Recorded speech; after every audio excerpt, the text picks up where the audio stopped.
Hi guys, welcome back to my channel. और सबको बहुत इंटरेस्ट है कि ये गेम स्टॉक के अंदर हुआ क्या, कैसे क्या चीज़ चल रही है, because everyone is aware of कि कुछ ना कुछ तो न्यूज़ है इस स्टॉक से रिलेटेड कि जिसकी वजह से ये प्राइस इतना ज़्यादा फ्लक्चुएट हुआ है। तो हुआ क्या है, what exactly this process, that's all that we are going to discuss today in this video, so stay tuned. और सो बेसिकली गेम स्टॉप है क्या? आई मीन गेम स्टॉप के बारे में हर कोई बात कर रहा है, बट आई डोंट नो, कई लोगों को नहीं पता।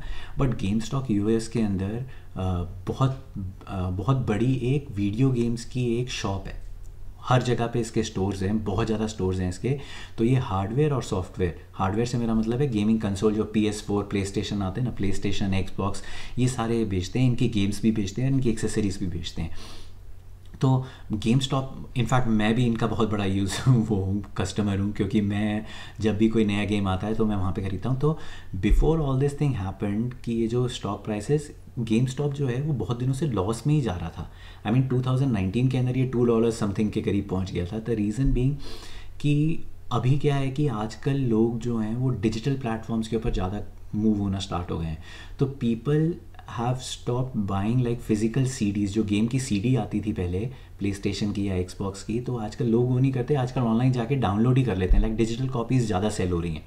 सो गेम स्टॉप की वजह से, पेंडेमिक की वजह से और बड़ा इम्पैक्ट हुआ इनके ऊपर कि पेंडेमिक के अंदर कि लोग फिजिकल स्टोर्स के अंदर नहीं जा पा रहे हैं, केवल आपको ऑनलाइन ही अवेलेबल हैं। तो इनके स्टोर्स जो हैं वो 2019 में बहुत सारे स्टोर्स, इनको because of all these losses, इनको बहुत सारे स्टोर्स भी अपने बंद करने पड़ गए। 2019 के अंदर $470 मिलियन के लॉस बुक किए थे गेम स्टॉप ने। I mean you can imagine कि कितना बुरी हालत है इस कंपनी की और कितना बुरी तरह गिर रहा था। इस प्राइस के ऊपर जाने के लिए गेम स्टॉप ने कुछ ऐसा कोई एक्स्ट्रा ऑर्डिनरी या कुछ एक्स्ट्रा कुछ नहीं किया है। ये लोग जो कर रहे थे, सो बेसिकली सारी स्टोरी क्या है वो ये है कि रेडिट एक ऐसी जगह हो गई जहाँ पे आप एक सब अपने मैसेजेस शेयर कर सकते हो, या आप ग्रुप्स के अंदर जाके अपने मैसेज पोस्ट कर सकते हो। तो रेडिट का एक ग्रुप है जिसको बोलते हैं वॉल स्ट्रीट बेट्स। सो ये वॉल स्ट्रीट बेट्स जो है ये 2012 के अंदर एक आदमी ने बनाया था। और वो ग्रुप बेसिकली क्या करता है आज की डेट के अंदर कि उस ग्रुप के मेंबर्स की जो भी स्टॉक मार्केट के अंदर जिस भी चीज़ के ऊपर लोग बेट कर रहे होते हैं, दे गो अगेंस्ट दैट। तो उनका काम यही है कि जो भी मार्केट के अंदर चल रहा है उसके अगेंस्ट। सो न्यूज़ के अंदर, ज़्यादातर न्यूज़ के अंदर गेम स्टॉप का नाम आ रहा है, बट अब 3-4 शेयर्स हैं इस लिस्ट के अंदर जिनके अंदर ये सारी एक्टिविटीज़ हुई हैं। तो दैट इज़ गेम स्टॉप। एक है AMC मूवीज़ एंटरटेनमेंट है, वो यहाँ पे है, पिक्चर हॉल रन करते हैं, यहाँ पे मूवीज़ एंटरटेनमेंट रन करते हैं। नोकिया है उसके अंदर, और बेड बाथ एंड बियॉन्ड, ये भी एक ब्रांड है, हाउस होल्ड आइटम्स सेल करता है। तो ये सारी चीज़ें, ये सारे 3-4 स्टॉक्स उस लिस्ट के अंदर हैं।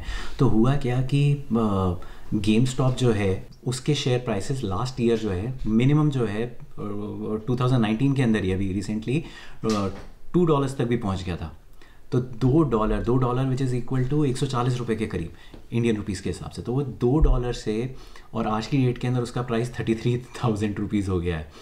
बेसिकली हुआ क्या कि लोगों ने शॉर्ट कर दिया। तो शॉर्ट करना क्या कहते हैं, मतलब बार बार ये टर्म आ रहा है, शॉर्ट कर दिया, शॉर्ट कर दिया। तो ट्रेडिंग के अंदर या स्टॉक मार्केट के अंदर क्या होता है कि आप अगर किसी शेयर को आपके पास नहीं भी है तब भी आप उस शेयर को बेच सकते हो।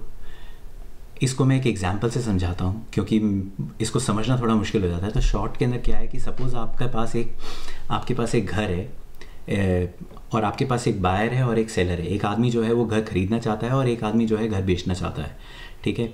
आपको ये पता है कि इस घर का प्राइस आगे चल के गिरने वाला है। आप सपोज़ यहाँ पे कोई एक कूड़े का डब्बा आने वाला है, या कोई फ्लड आने वाली है, या कोई लोकेशन ऐसी है कि इस जगह के प्राइस गिरने वाले हैं।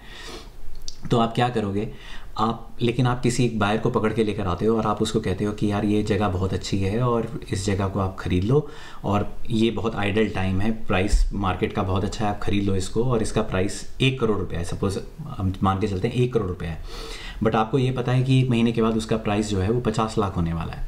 तो आपने जो सेलर है, जो बायर है, उसको आपने 1 करोड़ का आपने चेक ले लिया, ठीक है। आपने उस 1 करोड़ का चेक ले लिया और घर आपने उसको बेच दिया, बट आपने अभी उसको वर्चुअली बेचा, उसको आपने एक्चुअली अभी पेपर नहीं हैंड ओवर किए। आपने उससे पेमेंट ले ली, आपने उसने कहा कि मैं तेरे को दे दूंगा, ये सोच के कि 1 महीने के बाद या 15-20 दिन के बाद वो जो सेलर है वहाँ पे प्राइस गिरने वाला है, वहाँ पे 50 लाख का मिलेगा। तो आप फिर 1 महीने के बाद उसके पास जाओगे, उससे 50 लाख उसको दोगे और उससे कागज़ लेके इस नए बायर को जाके आप पेपर पकड़ा दोगे उसके, आपने बीच के अंदर 50 लाख रुपए फ्री के कमा लिए, लाइक कंप्लीटली। तो आपने अपनी तरफ से जेब से कुछ नहीं दिया, आपने पहले उससे खरीदा और इससे आपने खरीद के बेचा। तो यही कुछ जो है स्टॉक मार्केट के अंदर है कि आपके पास सपोज कोई शेयर है, तो इन शेयर्स के अंदर क्या चल रहा था, गेम स्टॉप के अंदर और नोकिया के अंदर जितने भी बड़े बड़े फंड मैनेजर्स हैं, जो बड़ी बड़ी कंपनीज जो शेयर में ट्रेड करती हैं, वो सब क्या कर रहे थे, सबको उम्मीद है कि ये गिरेगा, लाइक इसका प्राइस जितना है और भी गिरेगा, $2 का है ये और नीचे जाएगा। तो ये लोग क्या करते हैं, पहले से ही उसको सेल करके रखते हैं। सेल करके रखने का मतलब क्या है कि मैंने आज की डेट में उसको बेच दिया, मेरे पास है नहीं फिजिकली वो स्टॉक, लेकिन फिर भी मैंने उसको बेच दिया इस उम्मीद के अंदर कि कल को वो और गिरेगा, तो जब और ज़्यादा गिरेगा तब मैं उसको खरीद लूँगा। मेरे पास फिजिकली आएगा नहीं क्योंकि मैंने ऑलरेडी बेच रखा है, तो मैं एक जगह से लेके बस दूसरी जगह पे डिलीवर कर रहा हूँ, लेकिन मैंने बेचा महंगे में और ख़रीद में सस्ते में रहा हूँ थोड़े दिन के बाद। तो मार्केट मुझे वो फ्लेक्सिबिलिटी देती है कि मैं ये काम कर सकता हूँ, इसको शॉर्ट करना बोलते हैं। बट इसके अंदर क्या है, जो ये ग्रुप है, रेडिट वाला जो ग्रुप है वॉल स्ट्रीट बेट्स, इन्होंने क्या किया, इन्होंने ऑब्जर्व किया कि ये फंड्स बहुत ज़्यादा ऐसा ये खेल कर रहे हैं कि इन लोगों ने बेचने के लिए शॉर्ट्स लगा रखे हैं कि मैंने आज महंगे के अंदर बेच दिया है और कल को प्राइस और कम होगा तो मैं ख़रीद लूँगा। इन्होंने उसके अगेंस्ट बेट करना स्टार्ट कर दिया। अगेंस्ट बेट करना स्टार्ट कर दिया मतलब इन्होंने बल्क के अंदर शेयर्स खरीदने स्टार्ट कर दिए, गेम स्टॉप के, नोकिया के, इन सब के स्टॉक्स खरीदने स्टार्ट कर दिए और इतने ज़्यादा खरीदने स्टार्ट कर दिए कि प्राइसेस ऊपर आने स्टार्ट हो गए इसके शेयर्स के। जिन लोगों ने शॉर्ट कर रखा है ऑलरेडी, उनको पैसा पे करने के लिए और उसको खरीदने के लिए केवल एक विंडो मिलती है। लाइक ऐसा नहीं है कि आप आज बेच दिया और उसके बाद आप पूरे 1 साल तक बैठे हुए हो कि हम 1 साल के बाद बेचेंगे। उसकी एक विंडो रहती है, तो उस विंडो के अंदर वो अगर ट्रिगर हो गया तो जो भी प्राइस है उस प्राइस पे आपको खरीदना ही पड़ेगा। तो जो मैं घर का एग्जांपल बता रहा था, उस घर के एग्जांपल पे फिर से जाते हैं कि सपोज़ मैंने ये घर जो है 1 करोड़ की, मैंने इसको, एक जो बायर था उससे मैंने बात की थी कि 1 करोड़ का बेचूंगा मैं, दूसरे बंदे से मैंने बात कर रखी है कि मैं 50 लाख का तुझसे खरीदूंगा, तो मैंने इसको बेच तो दिया 1 करोड़ का, लेकिन जब मैं 1 महीने के बाद उस पर दूसरे वाले बंदे से जिससे मैं खरीद रहा था उसके पास में गया 50 लाख का लेने के लिए, सपोज़ इन केस वो कह दे कि ये तो जी 4 करोड़ का है, और मैंने क्योंकि इस आगे वाले से कमिटमेंट कर रखी है, मुझे छोड़ेगा नहीं, मुझ पे केस कर देगा कि मतलब मेरे को इसको देना ही देना है, तो मुझे उसको 4 करोड़ डिलीवर करके यहाँ पे मैं 1 करोड़ का बेच के तो 3 करोड़ का मेरे को लॉस होगा।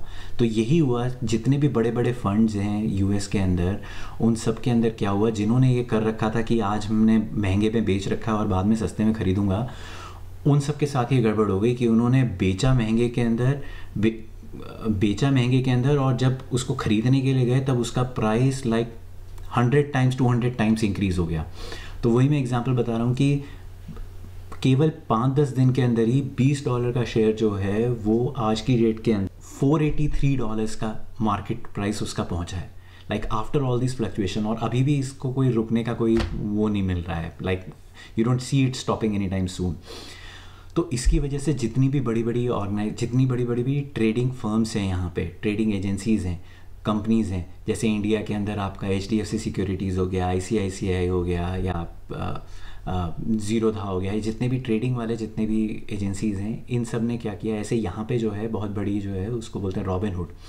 तो रॉबिनहुड ने क्या किया, रॉबिनहुड ने शेयर्स की ट्रेडिंग के ऊपर रिस्ट्रिक्शन लगा दी कि भाई साहब इन शेयर्स को you cannot by the shares any more अपनी ट्रेडिंग प्लेटफॉर्म के ऊपर। सुबह इन्होंने एक ब्लॉग पोस्ट किया था कि हमारे ब्लॉग के अंदर कि ये जितने भी शेयर्स हैं, बिकॉज ऑफ ज़्यादा ऊपर नीचे होने की वजह से इन्होंने क्या किया, इन्होंने कहा कि स्टॉक प्राइसेस को जो है कांस्टेंट रखने के लिए इन्होंने कहा कि हम लोग आज के दिन के अंदर इसकी ट्रेडिंग, इसको बहुत ज़्यादा लोगों ने अपोज भी किया, बहुत सारे लोगों ने लॉ सूट भी फाइल कर दिए रॉबिनहुड के अगेंस्ट, जस्ट बिकॉज कि I mean you cannot stop anyone from doing trading, right. I mean मैंने एक प्लेटफॉर्म के ऊपर कुछ किया है और मार्केट उसको अपोज नहीं कर रही है, मार्केट उसको अलाउ कर रही है, how can a platform stop me from doing that. तो उन्होंने मना कर दिया। अभी कल के लिए भी न्यूज़ ये आई है कि tomorrow they will allow to buy these stocks, जितने भी स्टॉक्स मैंने डिस्कस किए, but in a limited range. तो ऐसा नहीं है आप 1000-2000 स्टॉक खरीद रहे हो, पता नहीं वो रेंज उन्होंने स्पेसिफाई नहीं की है कि कितने आप खरीद सकते हो, कितने बेच सकते हो।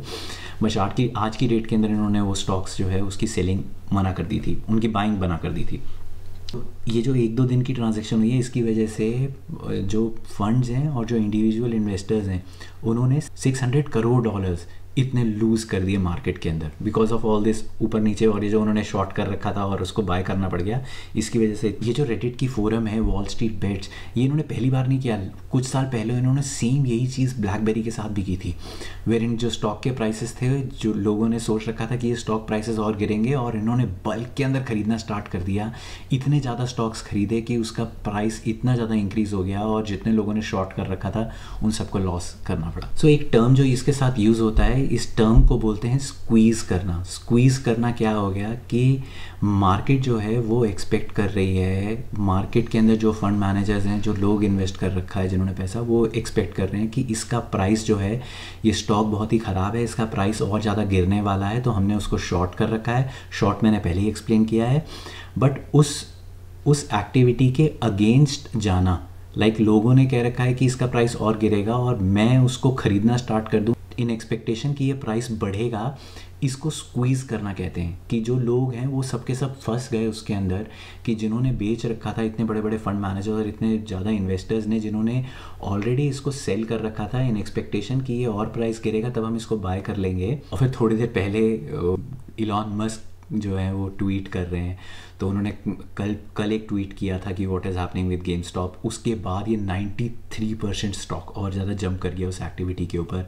तो आज भी बड़ा अच्छा ट्वीट किया इलॉन मस्क ने कि I can not sell a house which I don't own, I can not sell a car which I don't own, but I can sell a stock which I don't own. और उसके आगे question mark लगा रखा था। तो वही हो रहा है शॉर्ट, बेसिकली यही है कि मेरे पास वो स्टॉक फिजिकली है नहीं, बट मैंने उसको आज बेच दिया। सो हाँ, आई नो ये थोड़ा सा कॉम्प्लिकेटेड था शॉर्ट सेलिंग। आई होप मैं शायद समझा पाया हूँ इसको अच्छी तरह कि ये क्या होता है क्या नहीं होता है। Okay then, thanks for watching. If you have enjoyed this video, please like the video and please subscribe to my channel. I keep posting videos like this and I'll see you in my next video. Till then, take care, be safe, bye.